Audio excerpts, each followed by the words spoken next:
Chapter 3. The path to the waterfall was narrow, muddy, and entirely unregulated, which, in Daniel's opinion, made it a lawsuit waiting to happen. "I'm just saying," he muttered, as they picked their way around a mossy boulder. "A single guardrail wouldn't kill anyone." "That's kind of the point," Luna called back over her shoulder, grinning. "No one's fallen yet." "That you know of," Daniel said, ducking under a low-hanging branch. His shoes were slick with mud, and Zoe, trailing behind him, was already humming some carefree melody like they weren't one misstep away from a tropical concussion. Luna had met them at sunrise yoga, as promised. She wore a woven backpack, her braid tucked into a straw hat, and handed out slices of fresh mango as trail snacks.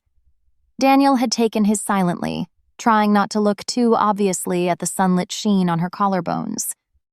Now, an hour into the hike, he was hot, sweaty, and completely unsure why he hadn't opted for the poolside massage a staff had offered the day before. Then, he heard it. A deep, echoing roar.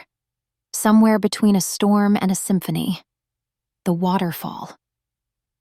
Luna turned, walking backward as she guided them down the final slope. "Almost there," she called, excitement radiating off her like heat. "Just one more bend." Daniel clutched a branch for balance and stumbled around the corner, and stopped. Before him stretched a clear turquoise pool surrounded by high volcanic rock walls dripping with moss and vines. The waterfall thundered into it from at least 30 feet up, cascading like a curtain of light. Sunbeams sliced through the mist, painting faint rainbows across the spray. Zoe let out a low whistle.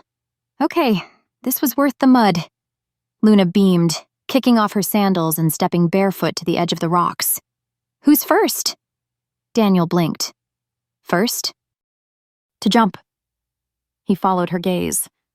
A narrow rock ledge jutted out from halfway up the cliff face, clearly used as a launch point.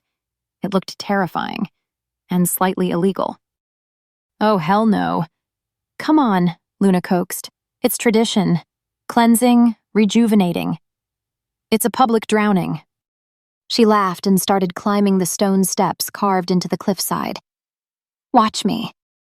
He did. Every step. She was graceful even now, hopping barefoot from stone to stone, arms slightly out for balance. She reached the ledge, gave a small wave, and, without hesitation, leapt. Time slowed. Her body arced through the air in a perfect dive, limbs extended like wings, hair streaming behind her like a ribbon. She hit the water with a clean splash, vanishing into the blue. Daniel found he'd stopped breathing. Seconds later, she surfaced, slick hair plastered to her shoulders, eyes bright. "That," she shouted, "is how you start a new chapter." Zoe laughed and immediately started climbing up after her. Daniel swore under his breath. "Don't overthink it," Luna called up. "Just move your feet, one at a time." "I'm a lawyer," he called back. "I'm literally paid to overthink everything." "Then consider this your unpaid internship in letting go." Zoe launched herself off the ledge with a triumphant whoop. She cannonballed, of course. The splash was enormous. And then it was his turn. He stood at the bottom, staring up. Sweat slicked his shirt to his back. The sun was now high and merciless, and Luna floated lazily in the water below like some serene mermaid judge awaiting his verdict. Daniel wiped his palms on his shorts. "This is stupid," he muttered. But then he took a step, and another, and another. The climb wasn't hard, but the weight of his own hesitation made every step feel deliberate, like he was dragging his old self behind him. He reached the top and stood on the edge. The jungle stretched behind him, wild and green. The water glimmered below, a swirling mirror. Luna and Zoe were treading water, looking up expectantly. "Whenever you're ready," Luna called. "I'm never ready," he shouted. Then he jumped. The fall was a blur. He felt everything. Wind, sunlight, gravity, and then nothing but cool, silken water swallowing him whole. When he surfaced, gasping, Luna swam over, eyes alight. "Well?" she asked. He coughed, then grinned. I think my soul just left my body. That's the idea, she said. They spent hours there, diving and swimming and lying like lizards on sun-warmed rocks. Luna pulled fruit from her backpack, bananas, rambutan, and something spiky Daniel couldn't identify but tasted like honey, and they passed it around like old friends on a picnic. Not long after the jump, Zoe had swum to the far end of the pool, where a narrow trail wound back up through the trees. She had smiled at them, water dripping from her nose, and said she was going to hike back early, saying something about not wanting to feel like a third wheel. Don't fall in love without me, she joked, disappearing between the ferns. Eventually, Luna and Daniel lay side by side on a wide, flat stone, toes skimming the water. I get it now, Daniel said softly. Get what? This place. You. The yoga. The jumping off a cliff bit. Luna turned her head to look at him, her face half shadowed by her hat. It's not about being flexible or brave. It's about presence. The leap forces you into it. No past, no future, just that moment in the air. Then I've had a year's worth of presence in the last 10 seconds. She laughed. It's addictive. I can see that. They didn't say anything for a while. The jungle buzzed around them, hypnotic and warm.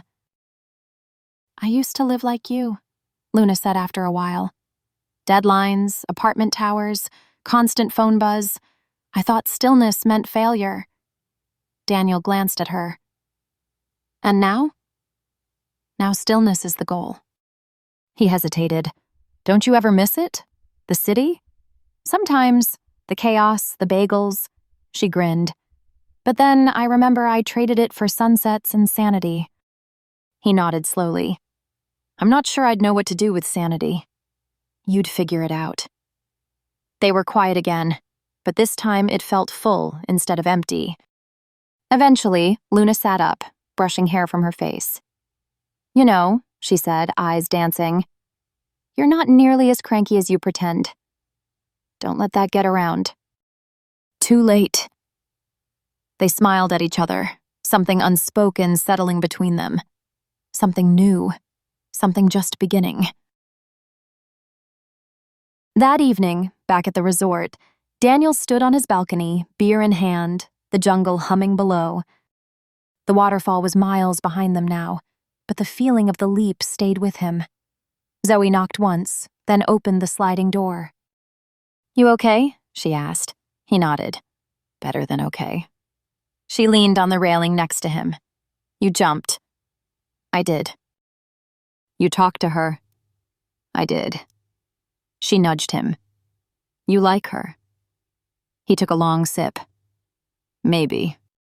Zoe grinned, smug. Told you. As the last light faded, Daniel thought about tomorrow. He'd always been a planner, a strategist. But now, for the first time in a long while, he wasn't thinking about what came next. He was thinking about now, and how good it felt to finally be in it.